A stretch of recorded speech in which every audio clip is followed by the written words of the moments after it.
Are also keeping a close eye on an election just north of Kentucky. Voters in Ohio are deciding tonight whether or not to legalize marijuana for both medical and recreational purposes. If that measure passes, the only people there who would be able to sell it would be a group of 10 investors. Rebecca Smith has a look at that debate.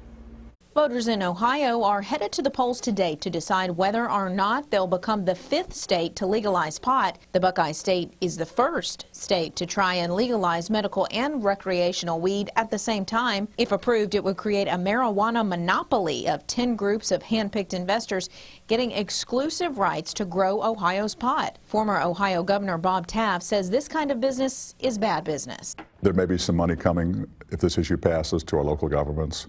But think about the public health costs in terms of our children, our youth. It tells the rest of the nation that Ohio is progressive and people are progressive thinkers, and that if it can happen in Ohio, it can happen anywhere. Opponents of legalizing weed got their own amendment on the ballot to ban monopolies. In July, state lawmakers created the anti-monopoly amendment that would ban anyone from creating a constitutional amendment exclusively for financial gain. Rebecca Smith, WKYT.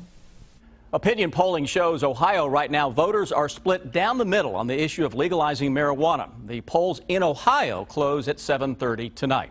If marijuana is legalized in Ohio, former reality TV star and lead singer of 98 Degrees, Nick Lachey, could stand to make a pretty big profit. Lachey is part of an investment group that has an option to buy one of the 10 farms.